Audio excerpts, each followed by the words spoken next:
Good Saturday evening to all of you. June the 10th. Here it is June the 11th, 4 o'clock in the morning in Ukraine. Tonight we have live with us Pastor Rostyslav Kudin, my dear friend from many, many decades.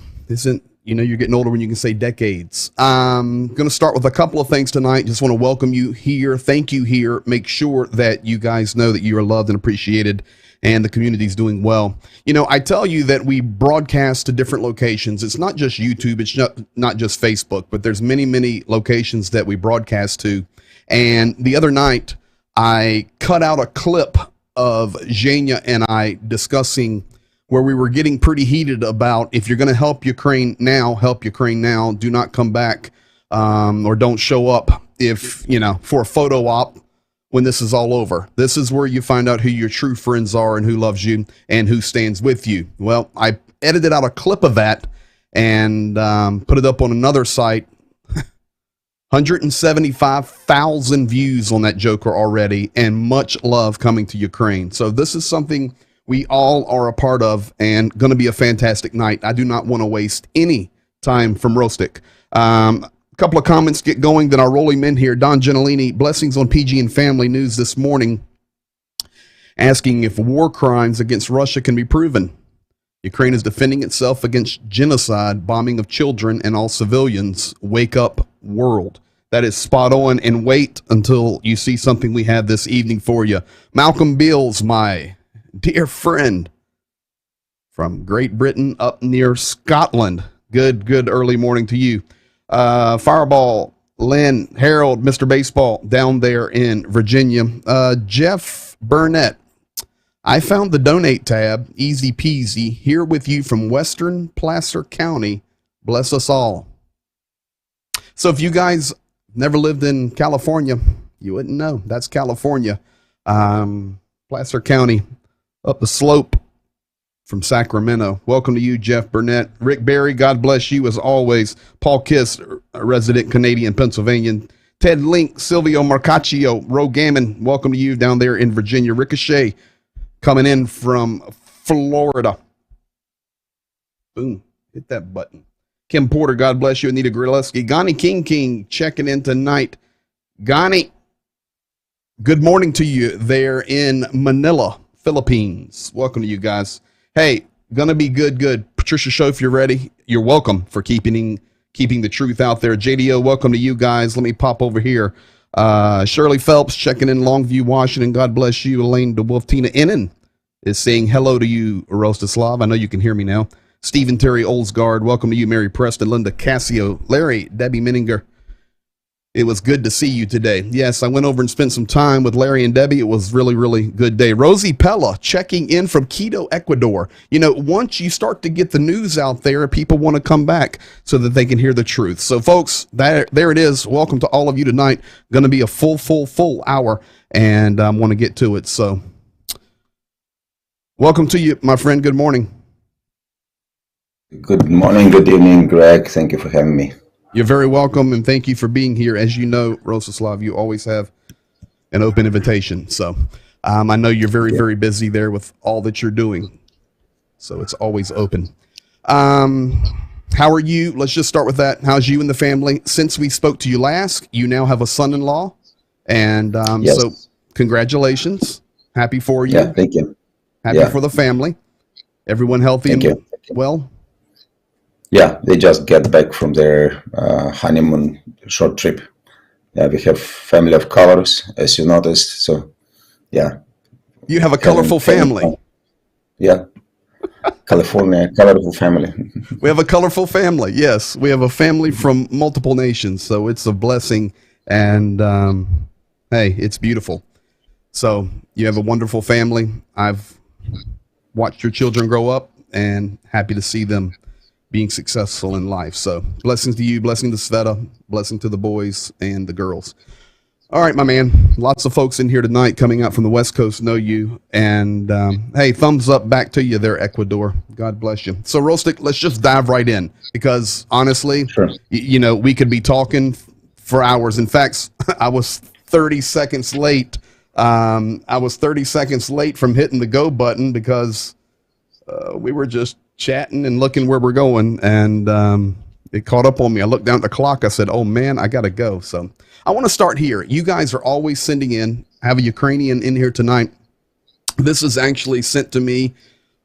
Somebody received the Vista print order, and I know if you live here in the U.S., you see these advertisements all the time on your television or the internet. And guy, I can't even remember who sent this to me, but whoever did, thank you very much. But they received an order, and in the order was a couple of cut sheets. Scan for more information on the war in Ukraine. We stand with Ukraine. Vista print, and they give 2 free magnets to put on your refrigerator or your car or something. So, you know what? Big shout out to you, Vista print and Rostick. You know, makes you feel good. It's not just people in churches, but there's companies and corporations that are standing together. And we're going to talk about some pretty tough stuff tonight. So before that, let's start with our smile. Of course, you know, folks love having you on here because you've got that humor. They'll message me after the program and go, "He's really a funny guy, but it's like he's got that perfect dry humor in his quick responses to you." I said, "Yeah, that's his style. He's a smart guy." But we're going to start here. You know, we've raised Rostick now over $113,000, providing and supplying, you know, not only humanitarian, food, shelter, refugees, fuel, vehicle, military, medical, helmets. Yes. I mean, everything. And it's just shocking in 107 days what we've done. You know where I live. You've been here. Over next to us is Youngstown, Ohio. And I'm very thankful for it. But I saw over there was a company. It's a chain, pretty well known. I'm not going to call their name, but they put on their commercial, "We're really proud and happy." A big company. "We're very happy and proud. We've raised $50,000 to give to Ukraine." And I said, "Well, great. Thank you." And it just made me feel happy that our community in 107 days, Bethel Life Church, PK administrating, and we're on here each night. As you can see now, people have joined us from around the world.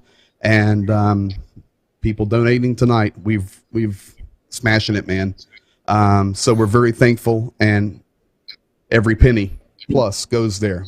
But there's a big fundraiser in Dnipro, and now actually, Rostick, you'll be very proud. Everybody knows Ukrainian geography. So in Dnipro, the #1 fundraiser. Here she is. This will start us with a smile, and then we'll get going.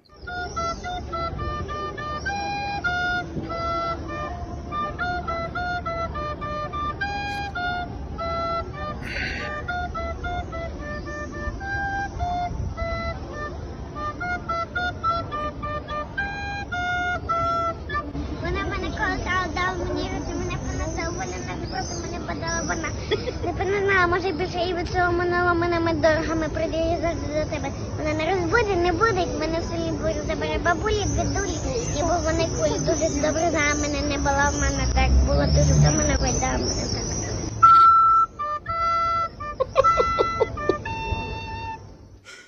That little girl been standing there pretty much every day that she can, and I'm sure her mama or grandma there's with her, but she's raised over $4,000 US. And of course, I couldn't understand one thing she was saying. What was she rapping? She was, thank you. First of all, I would like to thank you, and thank you and everyone who is supporting and the world actually, because without the external support, we would not make it until this. Now, that's definitely, that's if you would just turn off all the support funds, humanitarian aid, equipment for the military, Ukraine would be done already. No doubt about it. And now it's a crucial point, but it is it's very critical. So every effort, every dollar means a lot. Yes, from my heart. Yeah, thank you so much. Yeah, and it is really a life changing. Yeah, definitely. And this girl is actually performing a song that won the Eurovision contest. So our group was singing, and the guy was actually rapping in the song. So she learned that part. Yeah, that's what she did. That song, I'm trying to find the video because 107 days, I've got literally thousands of files and I'm trying to find it, but there was a video from early in the war when a soldier was playing the flute and then some Chinese musicians got a hold of it and they helped him and they said, no matter what our country does, these Chinese people love you, Ukraine. And they did the same song and it was awesome. I'm going to find it. It's worth playing again.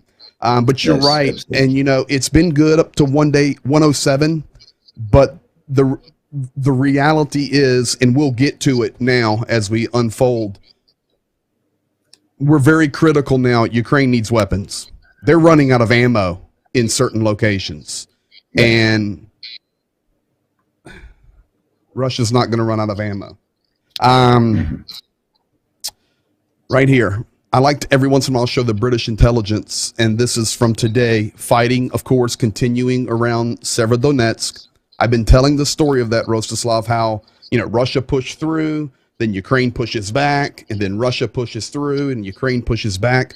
Lots of people have been killed there. Ukraine has done a phenomenal job defensively, holding there at Severodonetsk. And of course, Lysychansk right behind it up on the hill across the river. So it's a very, very strategic place. So we're watching that. We'll look at that some more in a moment. The other thing, and I've been showing this, especially in regard to Mariupol. And we talk about Mariupol because we've talked about Mariupol the entire war and the tragedy that has happened there and is happening there. But Russia is unable, with the people that still live in these areas, whether it's Mariupol or other cities that we're not even talking about, we could just list them, but we don't have time. Russia is not even able to supply infrastructure, water, food, healthcare, and they put on a picture like they care, but they do not. And Mariupol, with all of the dead bodies that are left there, we just talk straight. And now they're finding them because they're going in and leveling the buildings. I had a picture today, Rostik, of a watering spot right there in Mariupol, a pond. You know, it's just full of bodies, and they just lay there. So there's a lot of disease, potential cholera in Mariupol. Yeah. All Russia can do is kill, you know, steal and destroy, and rape and rob and control. That's only things that Russia can do. Yeah, and that's exactly what's happening to Mariupol. And they're trying to make a picture like they're saving people or saving the city. You know, it's the liberation cruel, picture. very well, cruel. Here it is. Yeah. Here it is. Here is the BBC asking or communicating with the ambassador to the United Nations from Russia. I did not edit this. You know, he's speaking English. He stutters a little bit, but it's not his native tongue. But his English is good, of course. So I didn't edit this to make him sound funny. This is how he's talking. But you can hear exactly what Rostislav said. This is what they really think they're doing. It's evil. They're still liberating. It's ridiculous. If that represents progress, I'm just wondering what the plan is. Referring to Mariupol. Give it the time, you will see the liberation of all the Donetsk and Lugansk Oblast. That will hopefully take place soon. You asked me what the plan is. The plan was the initial plan. The aims of the operation were announced publicly. That was neutrality of Ukraine, demilitarization and denazification of the country, and the liberation of Donbas was the primary goal, which is being implemented at the moment. Can I ask you a question? Sure.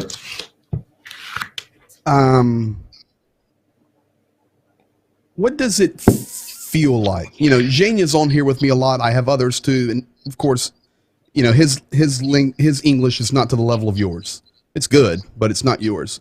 So, answer me this from your thought process: a pastor, international, father, children, grew up during the Soviet Union, went through freedom, was there at the Orange Revolution. I mean, everything, okay? And you hear this orc say that you or Ukraine has to be Nazified, be denazified. Now, if you wouldn't mind laying your pastor hat down on your father, just as a human and a Ukrainian, what do you feel? Because I love Ukraine and I've been there a lot of part of my life, but I can't answer as a Ukrainian. Yeah, it's I've been born. You know, I have a T-shirt. It says "Made in 1971." You cannot have this one. You will have number 2 Yeah. at the end. So I'm so and it says 50 years of being awesome. So that's about myself. So I've been born in US. Okay, I mean in US, in USSR, Yes. still. So I lived and developed. I went to Soviet Army when I was 19. So I had 2 years of that. So I had enough of Soviet thinking and control and that spirit of fear, and that spirit is still in Russia and dominating, and you can feel it through the actions, through the words. It's genocide, you know. They're not even hiding it, you know. They're trying to kill the nation, denazify, make us have no nation, you know, have no Nazi. So it's genocide, and it should be understood clearly. So what do you feel when somebody wants to wipe you off, you know, wipe your nation off? And I don't have fear, you know. I have deep regret and sadness. You know, I'm not afraid to die if I need to, because I know where I'm going. But I'm not willing to, you know, and I'm not willing to have my family die or my people. So I have deep defense, you know, reaction, and not hatred but rage, you know. Well, that was the gonna question fight. I was going to ask you. You're a pastor, you're an educated person, but you're experienced. You grew up in the Soviet Union. Are you angry? Absolutely, I cannot, you know, smile when they do this to my people, to women, and to children of my raping children. Yes. Excuse me, you know, it's not even in the list of the military crime. They are adding the types of crime to the list of military crime in the world's history. So Russia is developing. We would call it And rewriting the book. evolving. Yeah, and new books will be written about Russian war, and what they, what those, and I can't call them differently rather than orcs. Yeah, Right. as you said, you know. So I love Larry and I were talking today, and he gave me an assignment, and I think it's a good assignment. He says, listen, we need to do an analysis just to show the world. Ever since Lenin, this is what Russia has done. This is their style, and this is the evil Soviet spirit. And of course, it was with the Finland War that nobody talks about. Okay? And it goes all the way through history to 2022, and it's very interesting thought. And we're going to jump on that. And we will come back to that, you know, later, as far as I understand. But it is a spiritual, clearly spiritual warfare. It's not only physical. So you can feel it. You can cut the atmosphere with a knife. You know, you can. It is absolutely demonic, and you can feel it. Everybody who knows anything about prayer can discern and experience that. Every time we pray, we have this opposition and conflict. So, but you should not, as one of our counselors says people love to listen to him. When you fight Satan, you should not get satanic. You should not become Satan yourself. So you have to become. Who said that? Stay. Aristovich. Aristovich? Knows this That was going to be my guess. Yes. So you should not become. You should not become bad angel. When you're fighting demons. So yeah. Well, and darkness can't. Martin Luther King Jr., and I've quoted him many times over these 107 days because that speech is right. Hate can't cast out hate. Love casts out hate. Now, you have to be aggressive sometimes and fight. That's not what we're talking about. And darkness doesn't cast out darkness. Light casts out darkness. So, same principle. Actually, Aristovich, I follow him constantly and, of course, entertained a lot how he communicates. But, he's got a good testimony, a really good testimony if you look into his back. Because I try to make sure of, what I'm sharing and who I'm sharing and make sure it's spot on. So Severodonetsk, of course, still the hottest zone. And now in the north, they're trying, the Russian army, the orcs, is trying to push into Slavyansk. And they are making some gains here. But in the south, Ukraine is making some good pushbacks into the Kherson. They've moved the front lines about 8 kilometers south. So it's good. I want to show you this picture right here, just so you guys understand. This is the beautiful Severodonetsk Ice Palace. As I've told everyone, and folks know, Severodonetsk, pre-war population, about 105,000 people. It's not a small town. This is their ice palace where they have events and community things and concerts. Beautiful, right? Yeah. How about the ice palace now? So, what are you liberating in the ice palace? What are you setting free? You're not. You're leveling this place to the ground. Yeah. And they will say that they had, discovered that there was hidden tanks or our artillery.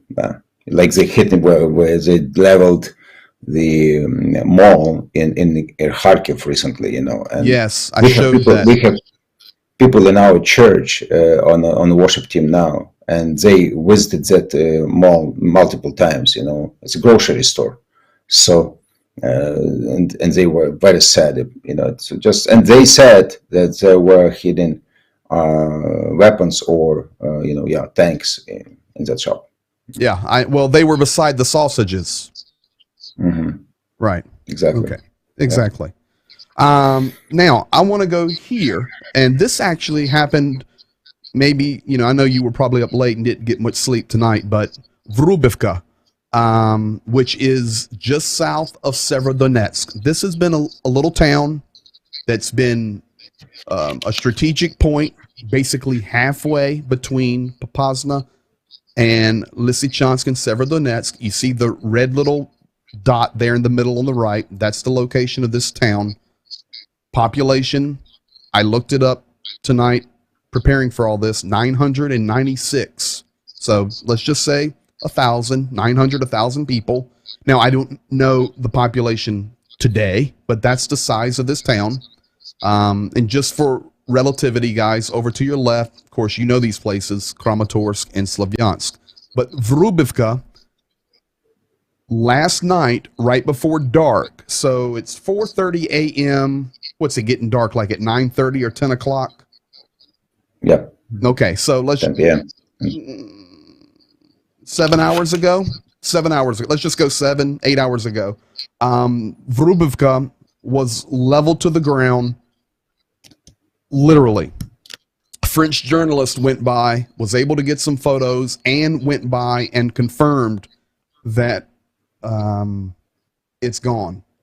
So this is Vrubivka. If you look at picture number 1, it was hit with the phosphorus munitions, which you guys know. I've got military guys in here that burns and just melts everything at the high temperatures. This is what they were using at Azovstal. You can see the tree line there behind the field. Behind that tree line is the village, and then below that tree line you can see it's burning. So, you know, once again, just telling the truth, showing the world. The journalist actually, when I looked it up, Rostik, and then had it translated, he said, this town is gone. Nothing Absolutely. but ashes. So it's interesting, you know, even to contemplate, you know, or to, if just to flip it back, if we would come to Russia and we would liberate the Russia this way, yes, we would, you know, we would level the cities, burn them down, rape the women, and, you know, and bomb maternity houses, hospitals, and they come and they, you know, just scrap the remaining people, and start to give them humanitarian aid, and tell them, you should love us and thank us because we came to liberate you. You know, we have people, we have Christian organizations going to Mariupol with a Z on their cars, helping people in Mariupol, coming to my city, coming to my nation. You know, and that's cruel. Yeah. But so you cannot just tolerate, or you cannot. You have to fight force with a bigger force. That's the only way. Correct, and that's where we're at. You know, earlier today, Rostik and I were, you know, even yesterday, and I said, okay, we'll get everything squared away Friday afternoon, and you know, I message him and I say, hey, if there's anything specific you want to talk about, let me know. And if not, I'll be prepping stuff while you're sleeping, and then we'll be rolling when you get up. He messaged me and gave me 2 or 3 things he wanted to discuss. And then I think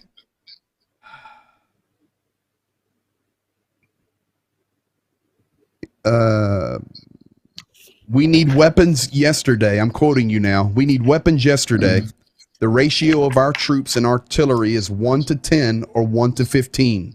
And there are about 20 shots of Russians for every 1 shot on our side.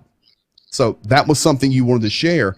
You know, we're just outgunned right now, and we've got nations like Germany, and it's okay, we call it straight in here. Germany playing a game like they're doing something great, and they're not. In France, all Macron wants to do is call Putin and make sure he's not embarrassed. So thank the Lord for nations like Poland and Great Britain and the Estonian bulldog. I wish Estonia was full of weapons, because they would fill you up, man.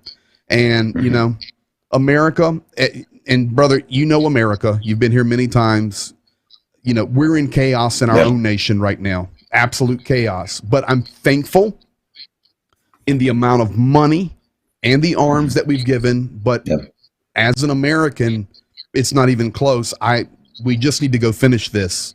But we're led by cowards throughout the world. We're led by cowards. And there are a few that are not. Mr. Zelensky, Mr. Duda, Mr. Johnson, I think her name is Kallas in Estonia. So thankful for them. You know, I've been watching Kharkiv, and this will be about the last tactical thing, and then we're going to move on to some other things that we want to talk about. But for some reason, Rostik, and you were just talking about the market there that was hit, they're just unleashing on Kharkiv with airstrikes and shelling, and it had kind of settled down a little bit, not stopped, but settled down. But for some reason, there's an increase.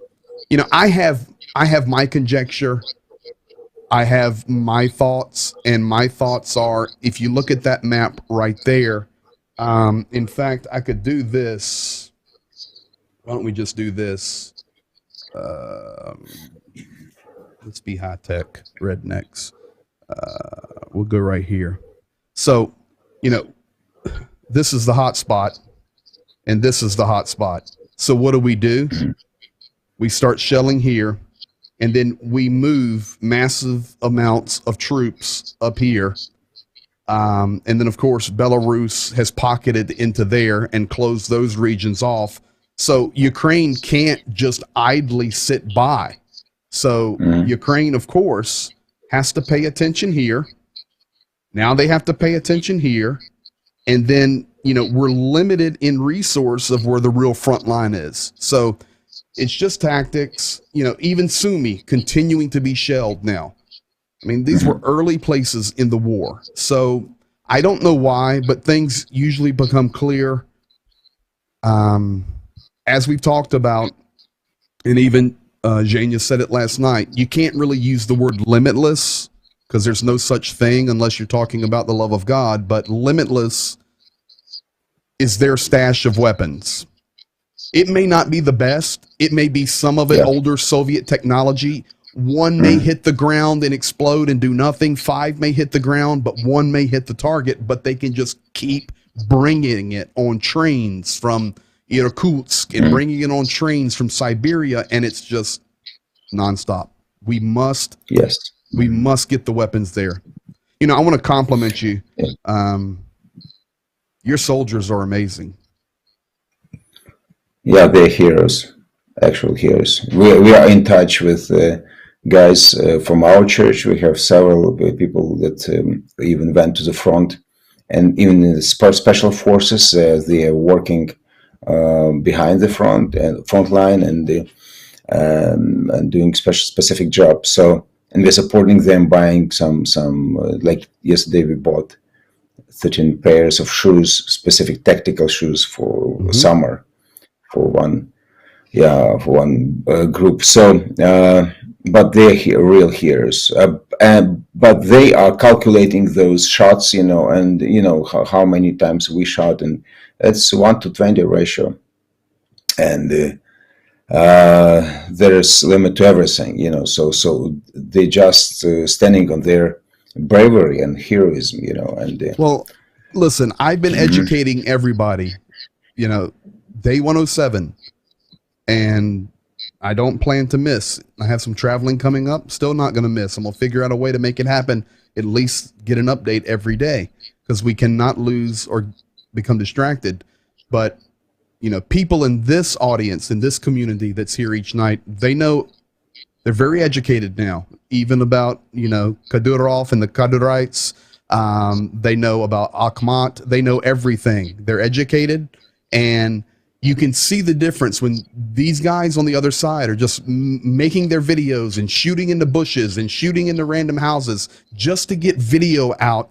It's just a waste of ammunition, and because they can just shoot all they want, but Ukraine can afford it. They can afford it. Ukraine can't do that. In some parts, they are out of Ukrainian resources and storage, and already using only NATO 155. So we are getting out of ammunition. So it is really critical. Yeah, I saw some things today where munitions, they're getting critically low in areas, and this leads us right to here. Time. And unfortunately, time is on the side of the orcs. Time is not on the side of Ukraine. Yeah. This is a tweet from Liz Truss, and everybody here knows about the captured British guys and the one Moroccan that were sentenced to death, which is a joke. But this is just a tweet where Liz Truss is speaking to Dmitry Kuleba, talking about the Geneva Convention.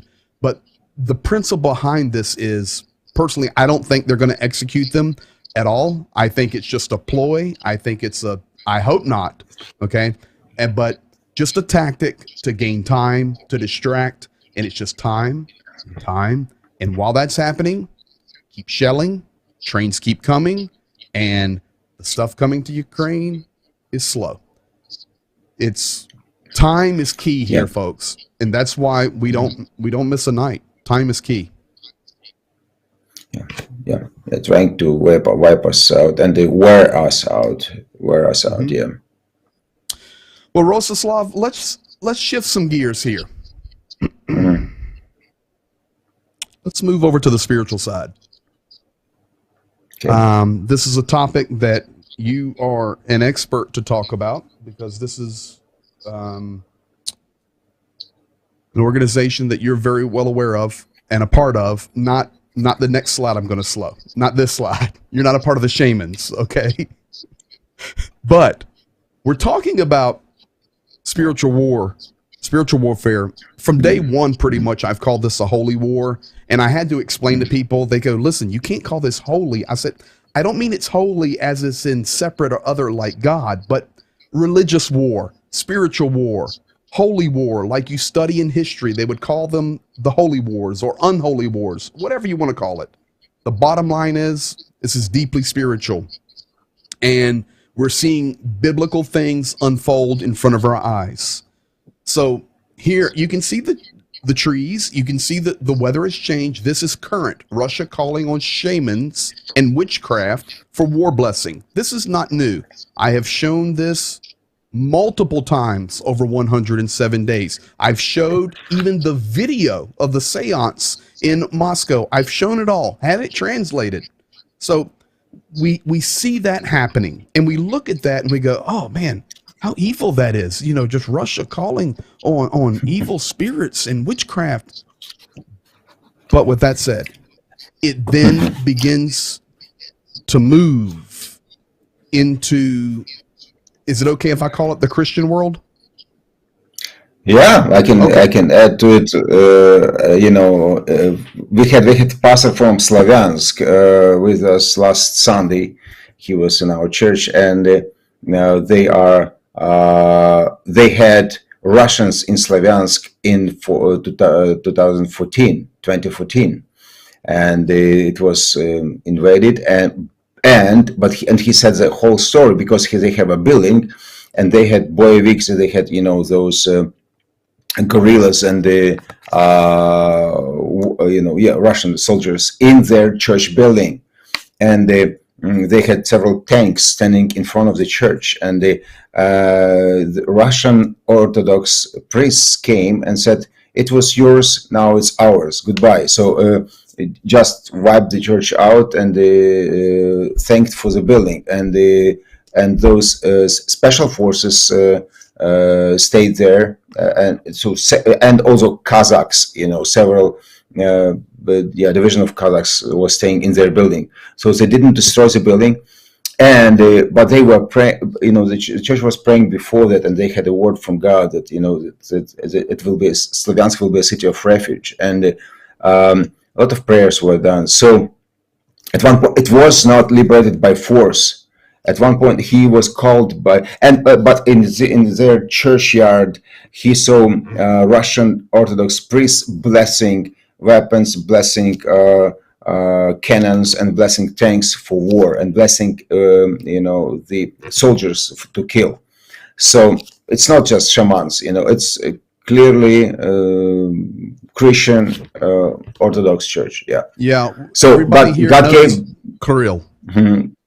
Yeah. And God, it was actually God's move, because he was called by his guardian, he's a guy who was watching after the building in the morning, and that guy said, "Listen, I'm driving the bicycle by the building. Nobody is here.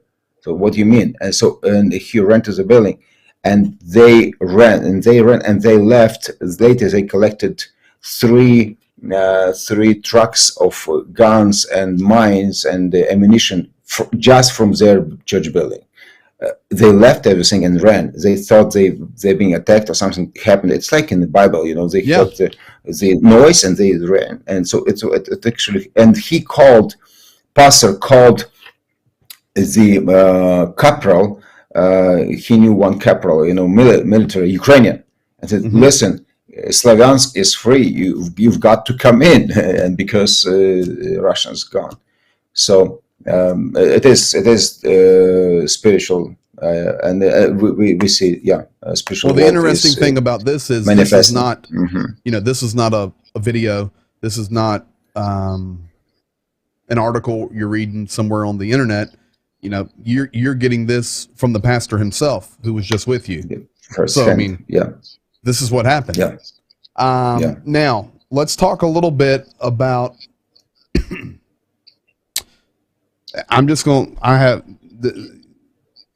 You got to do this one. Appeal to the pastors and ministers of the Word of Life Fellowship churches in Russia from the Council and Pastors of the Word of Life Union of Christian Churches of Ukraine. Now, I do have the website here. 1 second, to CamWeb. I have the website here, appeal to the fellow pastors and ministers, and then the letter. To bring clarity and certainty between our brotherhoods during the war between Russia and Ukraine.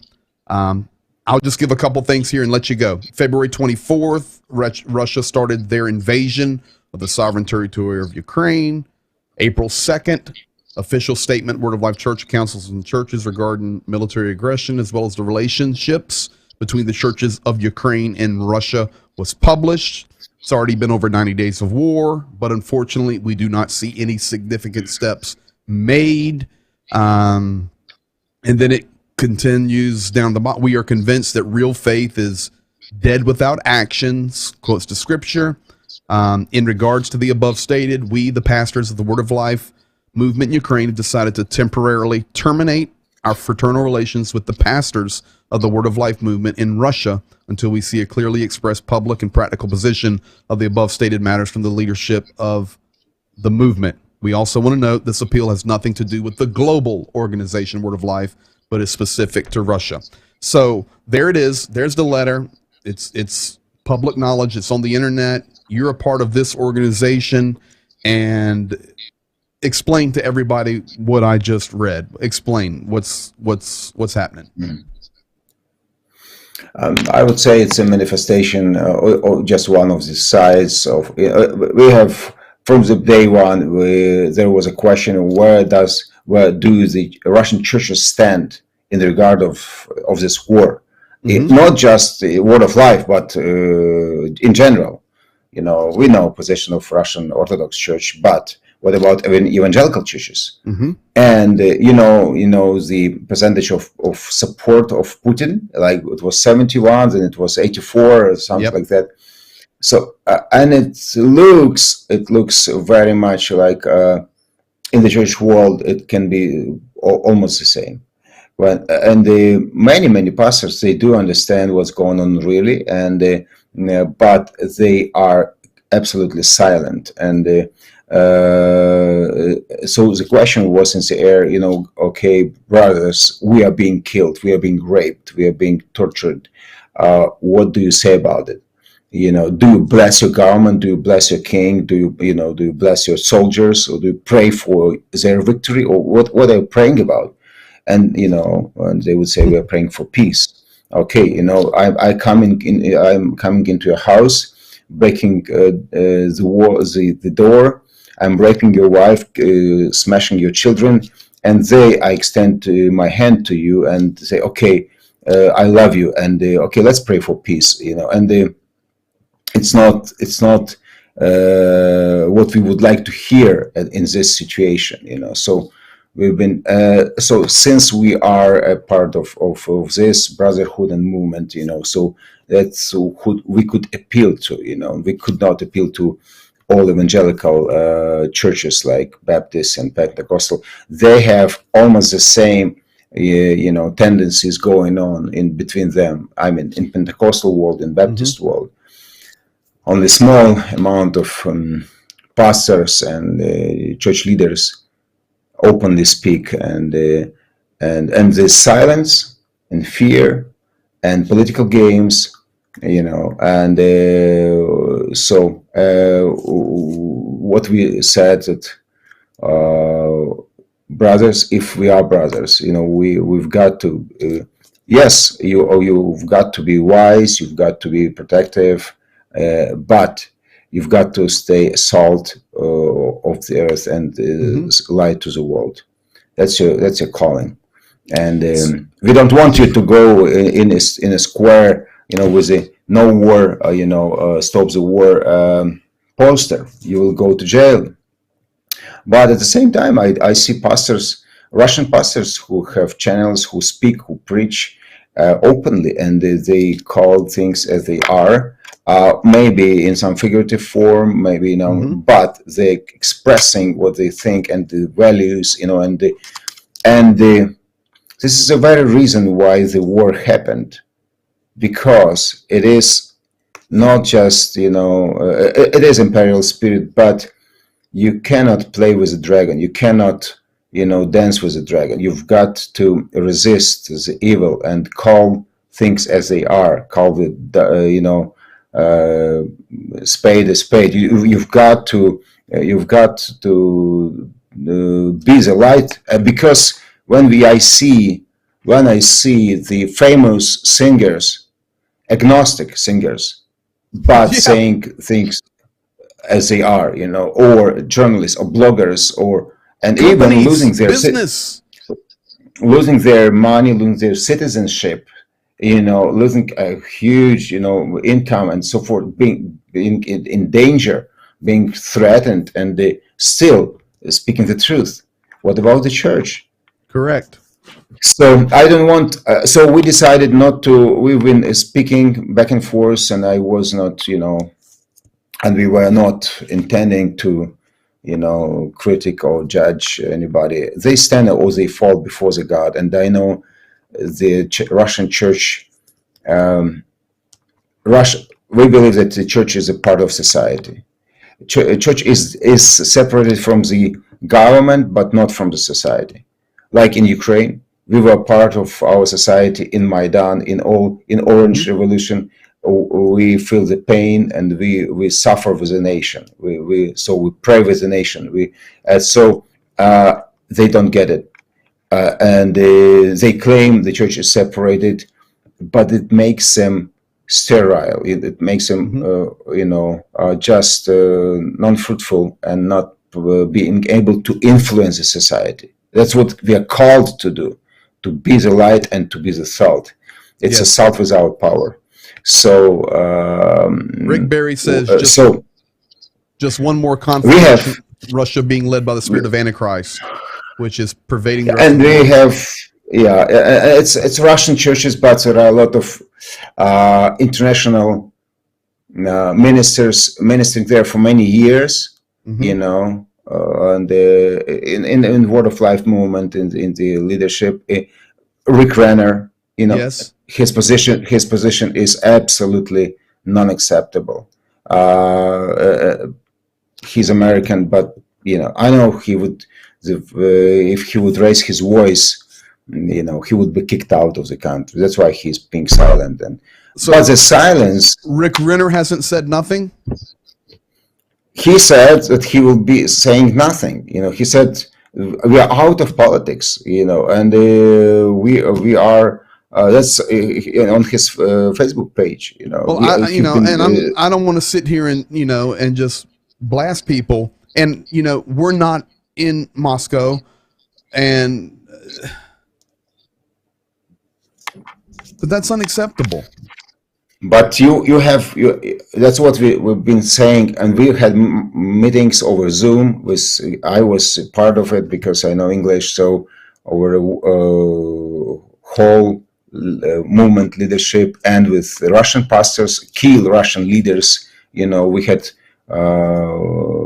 Council of Ukrainian pastors, not bishops, but pastors. I'm part of that group, and so we had clear talks with Russian key group, and we've been speaking straight, what the church should be done, and said, but there is something on personal level, and something on a official level that you can do without, putting your maybe life or your church threatened, but you can do that. But when nothing of that was done, we don't want to force anybody. And what it actually was my idea, we should stop forcing. We should stop being Holy Spirit.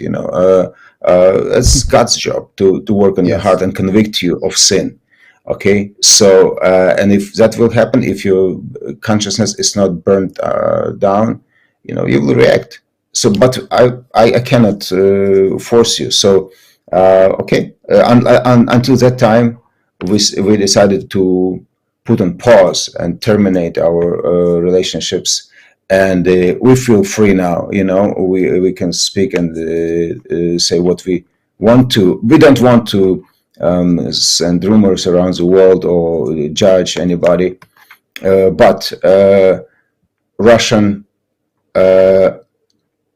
church, Russian evangelical movement always was staying sound and fruitful through persecutions. That's the way, because it's a dragon, because it's an imperial spirit of control, and they always try to control. And they understand that the church is a carrier of spiritual truth and influence. So they knew what to control. They were educating priests in KGB schools and send them into and making them priests in the Orthodox Church. It was from 1930s. That's a fact. It's not just a made up fact. They killed real priests, and they infiltrated with and it was not only in Orthodox Church. It was in the Baptist movement, big time. And under Soviet Union, you could not register a church unless you would be a part of a big movement, national movement. So Pentecostals had to register under Baptists. So they tried to control evangelical movement all the time. But I am absolutely persuaded that they have FSB, KGB agents sitting in every church meeting, and that's for fact, especially in big churches. So they control everything you say, and not just on the internet. So Today. And absolutely, no doubt. So I understand their cautiousness, but still, and there are a lot of ministers. There is a huge Word of Life in Russia. It's about 400 churches, it's 380 churches, something like that, and they are registered. It's a separate association, but they are registered under the big umbrella of Rostyslav. So it's a Russian Society of Evangelical Churches, something like that. And it's a huge umbrella under it's about 18 different unions. Okay, so that's Evangelical Pentecostal, one of the three biggest Pentecostal unions in Russia. So the guy Ryachovsky Sergei is the head of this union for many years, and it's a big clan, of leadership there. And but one of his assistants, his first deputy is Matsola Israel, who is the pastor of Word of Life in Moscow and the head of Word of Life in Russia. So, and one of his assistants is guy from FSB, from KGB, officially. So on the board. So but so what he said, okay, maybe you cannot change the nation, maybe you cannot stop the war, but you can leave the leadership of the Roskavaya. You can leave the this council. You just stop being the first deputy, and stop your function, your function on your position as in the top leadership. Just maybe you have to stay part of the organization but even now it's not necessarily legally. But if you have to, you can stay, but not on a top level, not representing, because everything Ryachovsky says is counting as, like you said. And I don't know if you have seen that or not. In end of March, there was a round table in Kremlin, and they invited all spiritual leaders of of Russia, including Muslims, and they were trying to get spiritual support for what was going on. And those people were speaking, in support of this operation, and we need to help, and humanitarian side, and .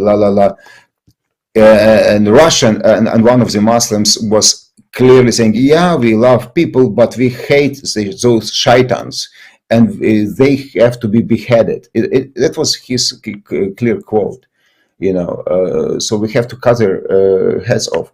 And then Ryakhovsky, head of this huge Pentecostal union, says, "I'm in agreement with everything that was said by my colleagues here, and we are doing this out of love, and we have no other way." So it was a clear message, like covered by love, that it was in support of this operation and war, and he tried to explain himself. That was actually the first thing that we told our brothers. Listen, Matsula is the first deputy of this man, and he is on this level saying that out of love we are doing this operation. He can tell you anything, but we will not believe that, that he said what he said. Either he has to leave, or you have to leave, or he has to, apologize for what he said, and a political game, and nothing happened. Actually, he made a specific video, next video, and he just it was a lot of words, but nothing in it. And they didn't call, a spade a spade. They didn't call that he was wrong. They said that he was misunderstood. So we said, okay, yeah, if you play this game, yeah, we will know. The bottom line is, from top to bottom, and tonight, we had the joy and the opportunity to speak with you, because the inside of this. Here's missionary from the 80s, early 80s, into former Soviet Union, Soviet propagandists to allow appearance of religious freedom, but controlled by the state. And, you're talking about that. We're talking about the church. So let me ask you two last questions then, and we'll let you get about your day, or going back to bed, or whatever you're doing. What does this say then to the spiritual climate of the world? Okay. So now I know we're talking about Ukraine and Russia, and we've got the, what can I say? The separation there, or it's fragmented. But if you really step back and you start to look at the world, and I try to keep each night this program only about the war in Ukraine and the truth, and update folks, but we got to step back for a moment. I have the opportunity with you. You've told the truth about what's happening, in the churches. But when you look at it from the global perspective, what does it tell us because I'm just going to be honest with you. You're giving the Ukraine-Russia example from that union. But brother, let me tell you something about a country that you also know well. I'm not going to speak about Ecuador, although I could. They're fragmented. I know personally. Tanzania, fragmented. I know personally. America, brother, I can't say to the level of Ukraine and Russia, because we're not in a war being invaded. Okay. But it's very ugly here in the church world. Very, very ugly. Not only spiritually, but in regards to government, in regards to theology, what's permitted, what's not. Is this, this is preached from pulpits. It's not even in scripture. Now you're telling us about the truth, what's going on in Russia and Ukraine. You've been pastoring a long time now. You're well-traveled. What does that tell us? Where on earth are we at in the world? The very first message sermon that I had after the war started, 3 days after the war started, I said that this war will change everybody and everything, because crisis changes you, but it depends how, and it triggers and it exposes the weak spots and the things that needs to be changed. For example, Ukrainian churches, we had the Soviet past, so we had to change our theology, even in regard of military service, for example. Can you serve as police officer, for example, or carry the weapons? Because we could not. I was in the Red Army, but I was not saved at that time. But all believers, Baptists and Pentecostals, they rejected having guns in their hands, because Red Army would be able to send them to extend the Soviet Union empire. So they rejected. But now we are not in the Soviet Union, so it affected our theology, how we treat government. Should we say yes to everything that government does, or we can peacefully but strongly oppose and say the truth and be in the squares? That what Maidan was. We were in the main square of Ukraine for many days, because our president Yanukovych was trying to sell our country to Putin and make it a part of Russia. Excuse me, but you are not here as a king. You are hired by a nation and put in responsibility to serve the nation. And and the Constitution says that the power in Ukraine belongs to the nation, not to one man. So a lot of things. So it is changing our theology. Like people from our church would go to alternative military service. Now we have multiple people from the church fighting with the weapons in their hands, and we are helping them to do that, and things like that. So it should affect the church world in the way you react, or you do not react, or you react in the wrong way, will determine your future. It will determine the future of Russian churches. I mean, young people, they have access to the information. You can make dumb, older generation buy TV propaganda. That's what they do. They just brainwash them all the time. But young people ask straight questions from their pastors, and they are being told nothing. So younger generation are becoming to distrust the church leadership and leave the church. If they can go to another church, or it can create another church movement, another wave of revival, I don't know, or they can become agnostics, or they can become, they can change their religion. So it will affect I will believe in revival, that God will move in Russia anyway, in Ukraine, definitely. And it's also a big challenge to the world, to Europe, for example, like Word of Life Europe. They have been tremendous help, receiving thousands of people from Ukraine, non-Christians, everybody helping, tons and tons of humanitarian aid, and helping in any way, just from day one. So it's just absolutely different approach. And your nation, Matthew 24, Jesus said that about the signs of the end times, and he said that all those things should happen. It's a beginning of the this travails and pains, birth pains, yes, but it's not the end yet. So the key things that I see, we've got to be watchful not to be deceived. We've got to be watchful not to be being robbed of love, and still have love and save our souls, but not just to survive.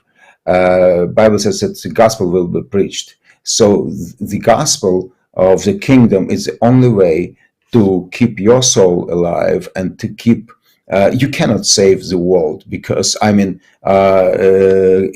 you cannot bring kingdom without the king. So we know that only the coming of Christ will change everything. But we've got to we should not be idealistic here, and romantics. We should, come on, man. We should save our souls. Should save our souls first, and we should be responsible in the area we are responsible for, our families, our churches, and also carry the truth and be the light and be the salt. That's all we can do. And yes, and then come, Lord Jesus. Yes. Man, Listen, you said more in the last 90 seconds than most people say in a month. And thank you. You're spot on. It's not a fairyland. It's not a fantasy. It's not some idealistic world. This is reality. We have to do what God has called us to do. And then we have to be the salt and the light. I'll ask you this, and I'll let you get about your day or your rest. The way, my tagline as I go out each night is, I'll see you in 23 hours, because I start at 9:00 Eastern, and by the time it ends, it's 23 hours. And it's shocking that in 107 days, I don't even have enough time to share all the information that I get and I work through and I process, because literally every day there's that much activity happening just in regard to this war. New things unfolding, new battles, new governments, whatever. It's new every day. But we don't know what we're going to wake up to. Well, you're already awake, but we don't know what we wake up to tomorrow. We don't know what's going to be Sunday or Monday. So we take it a day at a time. But I'll ask you this. Did you ever think your nation would be in the very center of a world revolution? Because that's what I see happening. Did you ever think, growing up, Soviet Union, moving into Ukraine, starting to travel the world, learning English, now speaking other nations, people, doing all the stuff you've done, did you ever think that it would come down to, because I believe your nation's right in the middle of it. Yeah, exactly. And we are very north from Israel, and we are geographically, biblically, in a very hot area. But we had a lot of prophecies spoken about Ukraine from different resources, back even from Smith Wigglesworth, and so forth. And he saw big waves of movement of Holy Spirit, and he said the third one was coming, and having Ukraine as a center, and it will be right before the coming of Christ. It was in the 40s or 50s of last century. So. And we believe that Ukraine is called to be the breadbasket of the world, and it is. The world feels it. It feels it right now. Because of the grain and and crops and so forth. But we definitely know it's not about the natural bread only, but spiritual bread. A lot of one force. Most of all successful churches in Russia have been planted by Ukrainian pastors and missionaries. That's a fact, And Ukrainians, it's a huge missionary nation, so it is affecting the world even. But like a cedar, it's a redwood. How the redwood is being multiplied? When through the fire, the cone tree opens is up and fire, the seed drops. Yes.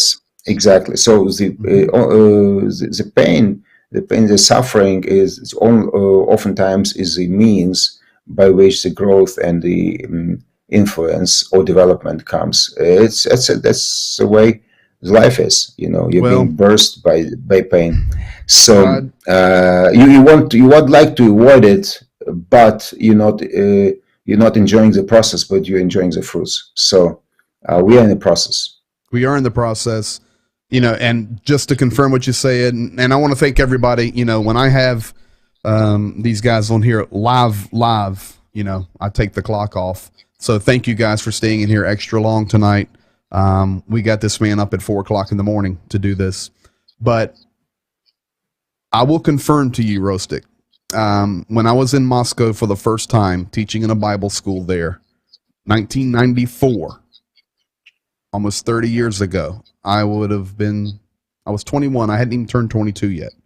And we were in a huge theater, like a culture house. There was about 300 pastors there from all over the Soviet Union, former Soviet Union, that were coming through John Kim and being trained to plant churches. Well, we were there, and being a part of the Bible school, we were there for a month. And I can remember we taught, 1 Corinthians and just different things. Then we'd go out and minister on the weekends. And, you know, I was green, didn't know anything. But I can remember point blank when we were starting at the beginning of the month, they asked for people to stand up and tell the group, you know, what nation they were from. So they went through, they said, okay, everybody that's here from Russia, stand up. And, you know, I can't be exact, but I'm telling you, like 30 people. And then they said, okay, how many from Uzbekistan? 10. And Latvia and Lithuania and Estonia, and Belarus. They said, how many here from Ukraine? Like 200 people stood up. They were all there from Ukraine, but it points to that heart and that root of what's in Ukraine, and we thank God for it. So we thank God for you, man. We're here for you, and we'll keep telling the truth. Yes, thank you for supporting and going with us through this process. I believe it will bless all of us, and everybody will be changed. Everyone will be changed. So yeah, let's being changed in a good way. Amen. Thank you, my friend.